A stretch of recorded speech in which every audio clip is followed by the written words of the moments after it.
शिखंडी का नाम सभी ने सुना होगा।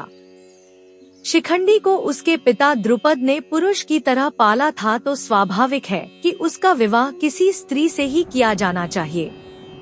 ऐसा ही हुआ, लेकिन शिखंडी की पत्नी को इस वास्तविकता का पता चला तो वह शिखंडी को छोड़ अपने पिता के घर चली गई। क्रोधित पिता ने द्रुपद के विनाश की चेतावनी दे दी। हताश शिखंडी जंगल में जाकर आत्महत्या करने लगा। तभी एक यक्ष ने वहां उपस्थित होकर उसकी स्थिति पर दया करते हुए रात भर के लिए अपना लिंग उसे दे दिया, ताकि वह अपना पुरुषत्व सिद्ध कर सके। हालांकि यक्ष की इस हरकत से यक्षपति कुबेर नाराज हो गए और उन्होंने उस यक्ष को शाप दे दिया कि शिखंडी के जीते जी उसे अपना लिंग वापस नहीं मिल पाएगा। यही शिखंडी महाभारत में भीष्म के घायल होने और अंततः उनकी मृत्यु का कारण बना। दरअसल शिखंडी पिछले जन्म में अम्बा नामक राजकुमारी था, जिसका 2 बहनों के साथ भीष्म ने अपहरण कर लिया था। भीष्म इन बहनों की शादी शारीरिक रूप से अक्षम अपने अनुज विचित्रवीर्य से करना चाहते थे।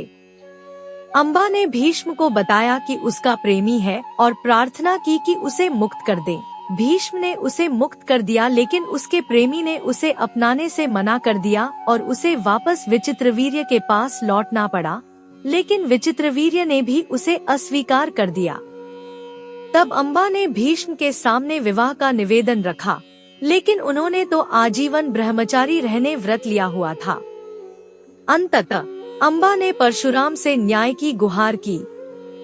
परशुराम ने भीष्म से युद्ध किया, लेकिन परशुराम को निराशा ही हाथ लगी। तब निराश अम्बा ने शिव की आराधना की और यह वरदान मांगा कि इच्छा मृत्यु का वर पाए, भीष्म की मृत्यु का कारण वह बने। शिव ने कहा कि यह अगले जन्म में ही संभव हो सकेगा। अम्बा तब मृत्यु को वरण कर लेती है। यह अम्बा ही शिखंडी के रूप में जन्म लेती है।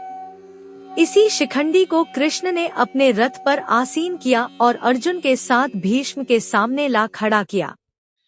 भीष्म ने कृष्ण पर युद्ध धर्म के विरुद्ध आचरण करने का आरोप लगाते हुए एक स्त्री पर वार करने से मना कर अपना धनुष नीचे रख दिया। कृष्ण ने भीष्म को उत्तर दिया कि आपने हमेशा ही अपने द्वारा निर्धारित मानदंडों पर निर्णय लिया है और धर्म की अवहेलना की है। आज भी उन्हीं मानदंडों पर वे शिखंडी को स्त्री बता रहे हैं, जिसका पालन उसके पिता ने पुरुष की तरह किया है और उसके पास यक्ष का दिया हुआ पुरुषलिंग भी है।